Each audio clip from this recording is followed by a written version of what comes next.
Eu creio, Senhor, na divina promessa, vitórias já tive nas lutas aqui. Contudo, é muito certo que a gente tropeça, por isso, Senhor, eu preciso de Ti. A luz que me guia no escuro caminho, fulgura de cima do sol criador. Contudo, não posso segui-la sozinho, por isso eu preciso de Ti, meu Senhor.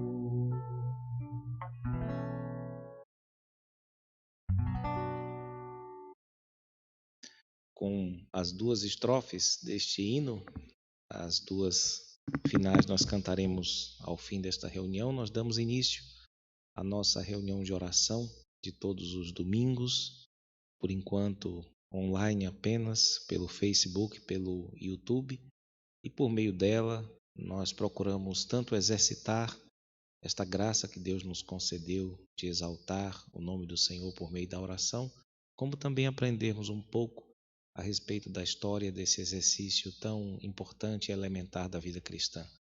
Nós estamos falando aqui da Igreja Presbiteriana Cristo Redentor, terceira igreja presbiteriana de Porto Alegre, Rio Grande do Sul. E como sempre, nós iniciamos orando ao Senhor, quer seja por meio do canto, quer seja por meio da fala, e nós vamos continuar a fazer isso, agora silenciosamente, falando um pouco com o nosso Deus e exaltando ao Cristo ressurreto. Afinal, hoje é domingo. Oremos ao Senhor, meus irmãos.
Nosso Pai, graças te damos por tua bondade em Cristo Jesus para conosco.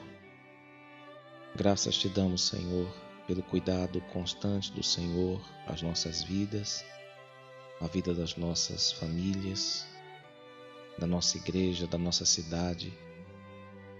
Nós te bendizemos porque as tuas misericórdias permeiam todas as tuas obras e são sempre novas sobre aqueles que te temem.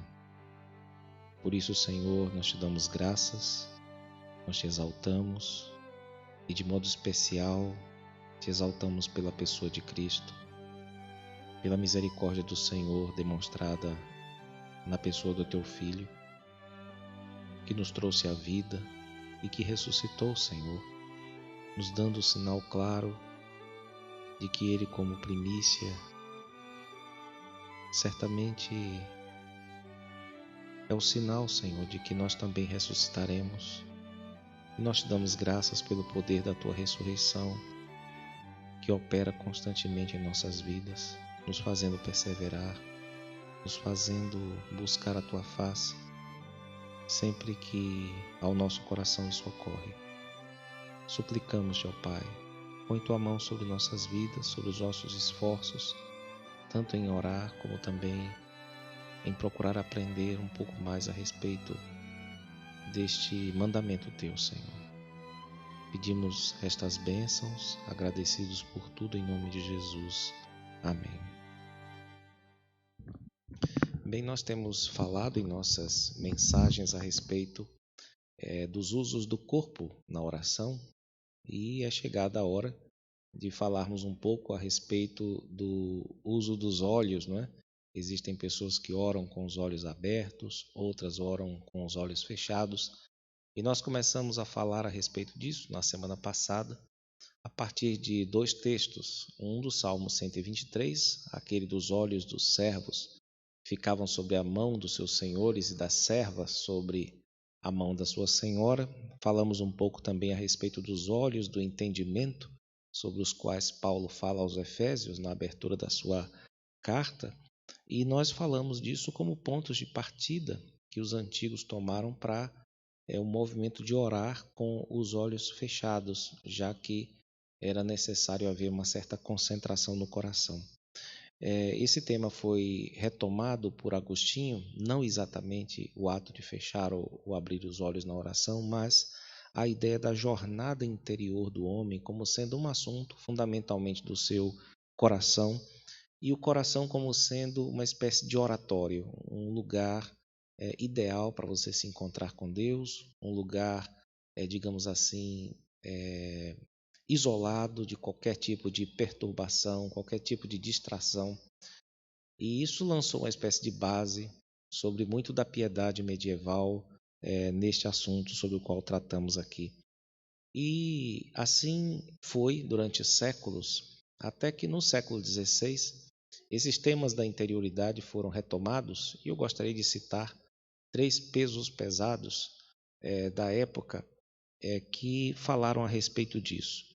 Um deles foi Inácio de Loyola, na sua obra Exercícios Espirituais, discutindo o método da oração, ou o caminho da oração, como é que se ora, não é? Ele escreveu assim: o segundo modo de orar é que a pessoa, estando de joelhos ou sentada, conforme ache melhor disposição e encontre mais devoção, tendo os olhos fechados ou fixos no lugar, sem andar vagueando com eles, diga: Pai. Então é uma recomendação de Inácio de Loyola que os cristãos possam orar também com olhos fechados ou fixos no lugar. João da Cruz, também da mesma época, outro monge famoso, em seu livro Noite Escura da Alma, escreveu o seguinte: enquanto perigo e temor vive o homem, se a própria luz natural de seus olhos, que o há de guiar, é a primeira que o ofusca e engana em sua busca de Deus. E se para acertar o caminho por onde vai, tem necessidade de fechar os olhos e ir às escuras, a fim de andar em segurança contra os inimigos domésticos, que são seus sentidos e potências. Então, novamente, nós temos o elemento da distração aqui, né? E a resolução desse problema com o fechar dos olhos. Teresa d'Ávila, uma grande amiga também de João da Cruz, em sua obra O Castelo Interior, descreve o fechar dos olhos como algo natural para quem está orando, ainda dentro dessa linha da interioridade de Agostinho, né? Sem querer, diz ela, cerram-se os olhos e deseja-se a solidão. E sem esforço, parece que vai sendo construído o edifício da oração dos gostos de Deus. Assim, o apego às coisas do mundo diminui à medida que a alma recupera a força primordial que tinha perdido. Então, um modo de diminuir o apego das coisas do mundo é voltar-se para dentro, e algo que ajuda muito a fazer isso é orar com os olhos fechados. Então, nós temos até aqui 2 funções básicas para a oração que as pessoas fazem com os seus olhos fechados. Uma delas é para exercitar a visão interior e a outra para evitar distrações na busca, no caso da oração particularmente feita ao Senhor Deus. No domingo que vem, irmãos, nós vamos falar um pouquinho a respeito da oração com olhos abertos. Nós vimos um pouco da oração com olhos fechados, sua base alegadamente, no caso bíblica, a ideia de interioridade, e especialmente esses três autores, são autores muito influentes na tradição posterior, são os místicos do período moderno, do início do período moderno, que tiveram e ainda têm influência não só sobre a Igreja Católica, todos os três eram católicos, inclusive um deles liderou talvez o maior grupo de opositores ao calvinismo, que foi Inácio de Loyola, mas eles também tiveram grande influência sobre a Igreja protestante, ao menos nesse pormenor. Quanto a isso, nós veremos no próximo domingo, se Deus nos permitir, quando falarmos um pouco sobre oração de olhos ou com olhos abertos. Vamos orar com olhos abertos ou fechados ao Senhor mais uma vez? Vamos bendizê-lo, vamos exaltá-lo, e ao fim deste período nós vamos cantar o restante do hino que começamos apenas a cantar as suas duas últimas estrofes. Oremos, irmãos.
Bem sei que nas preces eu posso buscar-te, jamais dessa bênção na vida eu descri.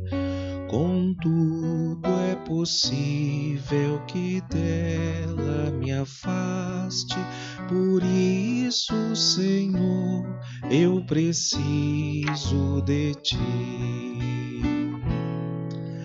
Esforços da terra, precário destino, empenho dos homens, riqueza o que for, não valem a bênção do reino divino.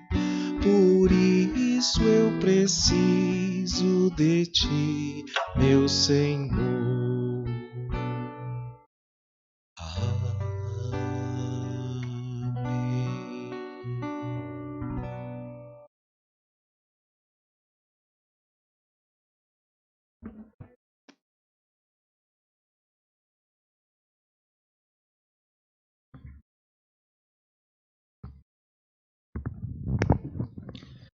Meus irmãos, nós estamos nos encaminhando para o fim da nossa breve reunião e, como sempre, nós agradecemos a Deus por alguns pedidos fixos, sendo um deles e o primeiro a vida dos nossos aniversariantes.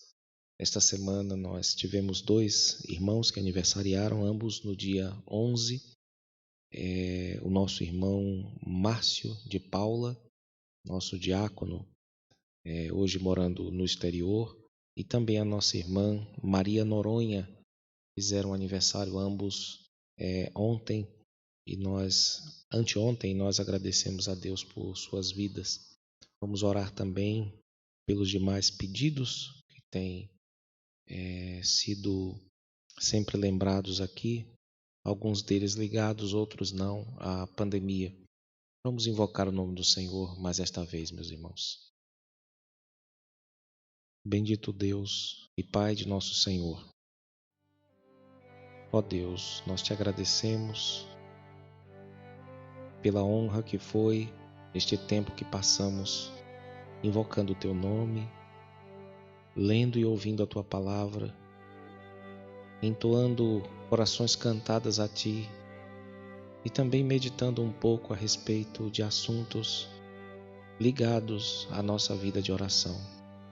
Ó Senhor, conceda-nos a graça de ver os frutos deste pequenino momento nosso, Senhor, que ele seja precioso não só para o nosso coração, para a nossa alma individualmente, mas que ele possa trazer frutos preciosos, bondosos para a vida da tua igreja e além.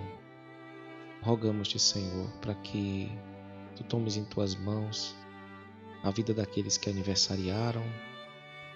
Guarde, Senhor, a vida de cada um em teu amor.